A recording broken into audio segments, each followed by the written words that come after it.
Hey, brother. Looked up your account. It looks like a solid account. You're stating that wind damage in South Louisiana, they won't approve it unless there's creases in the shingle. And the only thing I'm going to tell you is how to defeat them. And that's what's coming in the next 3 minutes.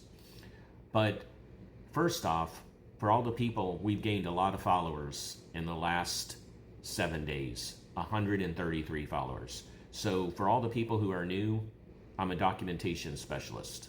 I document for attorneys and public adjusters. When attorneys get hired on denials, they don't get on the roof. And they don't go back to the original roofing contractor that's involved in the case. They're going to get somebody in the state of Florida that has no affiliation with the homeowner or the roofing contractor.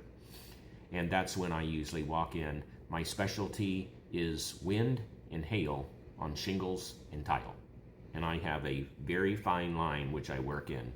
And I'm constantly doing these. In fact, this wind video, we looked up in a previous email. We have 640 wind investigations just in the last like 5 or 6 years.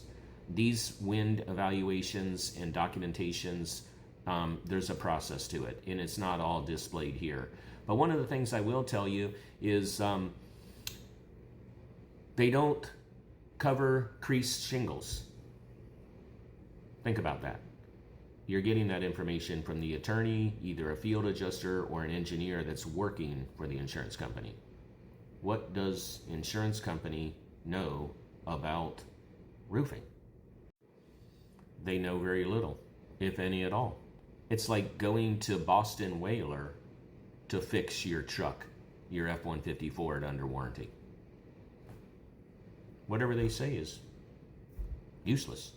Let me tell you who the people are that have authority in our industry: the building department and the manufacturer specifications.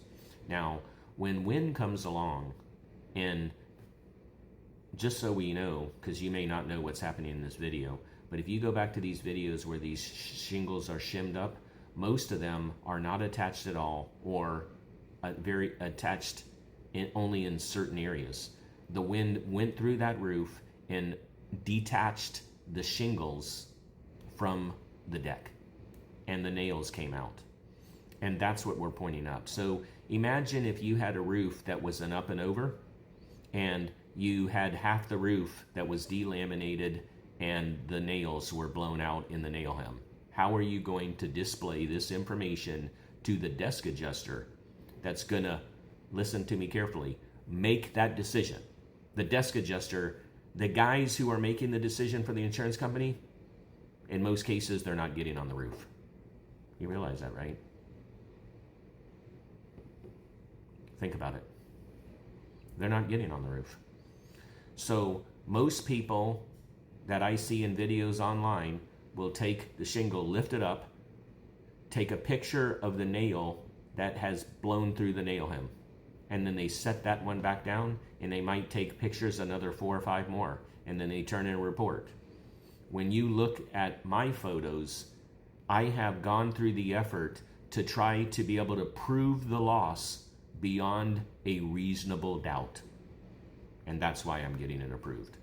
I would like nothing more than to come down to Louisiana and go hunting and fishing with you, and we get on a roof and try to prove a loss. I would definitely like that.